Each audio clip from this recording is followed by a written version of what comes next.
So I had a new client come to me this week. Oh, Did you? You had a new one? You want to go first? dude. So on the oddness scale Yeah. of 0 to 10 of Yeah. how odd that meeting went, it's like a 9.4. Oh, please. I'm not gonna get into details, but Oh, like, so there was what I call the business part of the meeting, yeah. and then there was the get to know you part of the meeting that Hmm. was at the end. So the business part of the meeting was like really, really, really good. And then the getting to know you at the end of the meeting was like a different level. Very strange, huh? Very, very strange, but kind of awesome at the same time, like Yeah. because it gave you a good story. I'll tell you the story Is one it day. someone you're Just going to continue working with? Because sometimes prop you find out about people pro, and you're like, I don't know if I want to no, work with this so person. so probably, right? Like I weirdness is not a thing that discourages me to work from you. Being a pain in my rear end, Yeah. that does. But being weird does not eliminate, like I love No, of working with course not. weird people, But right? if you Like find out that this person's going to y- like make your work life oh yeah, no, miserable. no. They'll stay on track. They're probably Oh, gonna yeah, be good. end up being a good client, but like the personal side weirdness factor was Right. like, wow. Like a 9.4. Well, the story I was going to get to, and this is just the story for all new entrepreneurs, people just that are just starting out and haven't experienced the shit. This will happen. It's happened to me plenty of times. I know it Mhm. happens to you. I just want to make sure people understand. So I have an existing client that's been around for a while, but we had a new. I should say it's a new project we're working on, not necessarily a new client. Okay. And um, they're selling a property. Okay, Okay. and I'm telling you, this happens in business all the time. They're selling a property.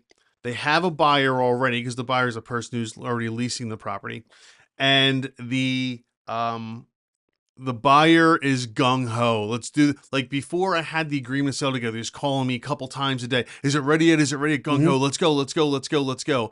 And the seller is already counting her chickens. Right? She's like, yeah, this is great. I'm gonna make this money. Blah blah blah blah blah. Oh no. So we sent everything over to the buyer, and we've silence for like a week and a half now. We've heard nothing, Hmm. and that's what happens. People like I see a lot of business, and I was thinking about this. Like I see a lot of business owners.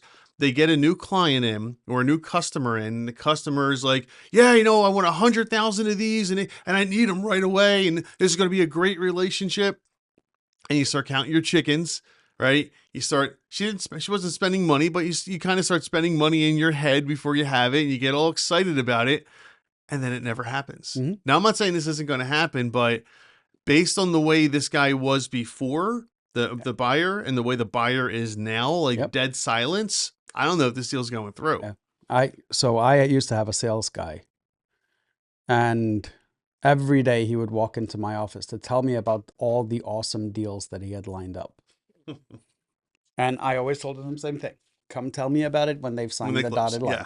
Yeah. I'd like, once they signed the contract, let me know. Right. Like, I don't want to hear about the prospects that are looking really good and you should have. No, show me the deals that actually closed, right? Those are the ones that matters. And They're the only ones that matter. it was probably, he was closing less than, I'm going to say 5% of the deals he put Oh, out.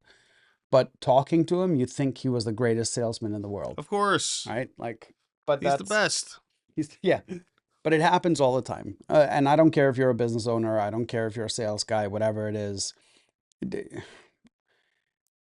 Just because someone is excited at the time you're talking to them and they have this idea that they're going to buy from you or whatever, Yeah. and they're all gung ho about it, when it comes time to sign and they start to think about it and what the consequences Yeah. are for them Yeah. and what this is really going to cost them, and that's when you get all the doubt creeps in, all Yep. of that stuff, right? So this is what separates good salespeople from great salespeople, for example, is that they know when that settles in and they can still go in and close, Yeah. right? Like that's why closing the deal is so important, because that is getting past all the objections, the last objections. That's when all the big buyer freaking out stuff Yeah. is happening. Right. Like, am I really gonna sign a loan for $1 million? Right? Right. Like No, that's seriously, that's but terrifying that's correct, sometimes. right? Yeah. Like that, and that happens all the time. And it doesn't even have to be $1 million. It could be Yeah. it could be $10,000, right? Because to some people, It might not be anything. It might just be a personal guarantee. yeah, And you're like, oh my gosh, this is going to be on me me, now in case my correct. business fails. What If do it I do? if it Do I doesn't, really want to sign this? correct, Yeah. right? Like it's very interesting having worked with salespeople and like develops training programs for salespeople and stuff, is how hard it is to train someone to coach someone else through their own doubts, right? Because that's really what closing is. Mhm. Because you should be setting up a win-win scenario, Yeah. right? Like that's ultimately the goal. But it's often really hard to train salespeople to close the proper way, where you're not forcing it down the buyer's throat. Rather, you're working with the buyer Yeah. for them to understand why they're being hesitant and truly understand whether this is you're making a decision out of fear, Right. like you're holding off because of fear, or because you think it genuinely will not benefit you, right? Right. And 9 times out of 10, It's fear. it's fear, It's absolutely right? fear. Like if you got to that point, the only thing usually stopping you is you are afraid of losing something or afraid of committing to something, or like it's always, most of the time. I shouldn't say Especially always. if you're new in business, right? Especially if you're Oh, new, it's, new to oh business, yeah. it's like it's the first time you're dealing with this. Yep. You don't know how to overcome it. You know Correct. it's your fight or flight Yep. response, and usually you're like, all right, I'm out of here. I'm not dealing I, with this. I'm not ready for this yet. I get the, oh, I signed up with a company like yours before and they ended up, Yeah. right? And I'm Right. like, oh, okay, so you made a mistake. Right. Has anything in this process been similar to what was Right. in their process? And they're like, no. I'm Right. like, so what makes you think that They're like the me. work Yeah. or the result is going to be different? Right. Right? Like, if none of the preceding stuff was the same, you think we're going to do the same thing they did and Right. screw you over?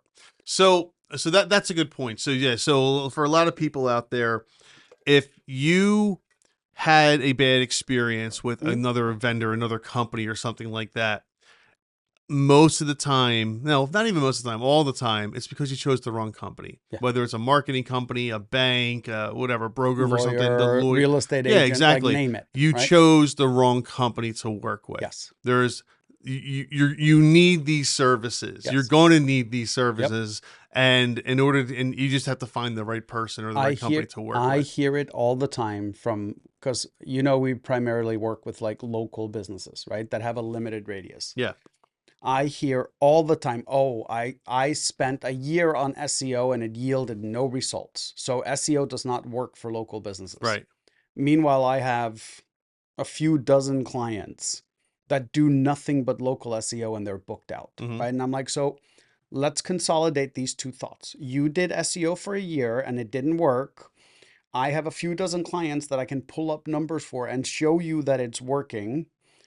I do this for a living. You hired the wrong person, Yeah. but you're going to tell me that it doesn't work, right?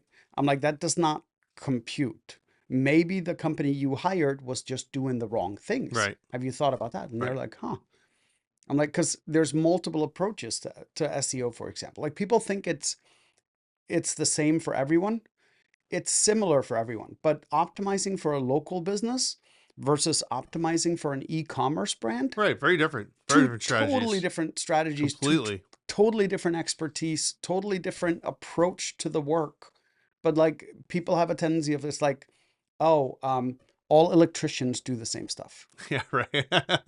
Okay. Not even close. Like I have an electrician that only works on industrial solar. Right. He will not touch your house, right?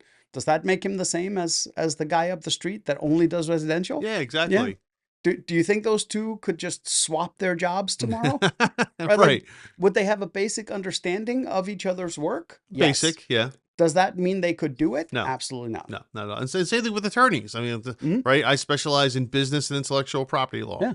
I don't know the first thing about divorce. I don't know the first thing about criminal, right? Right. I mean, I only know what I learned a little Yeah. bit in law school. That was it, Yeah. right? But there's so many nuances. I don't know anything about it. Could So I? Yeah, it would take me some time to read it's up on it, but it's but it's funny because I get asked frequently like, who's your business attorney? yeah, And I go, for what area of the business? right. And they go, what do you mean? And I'm like, well, I have a general day-to-day business attorney. Yep. I have a franchise attorney. Yep.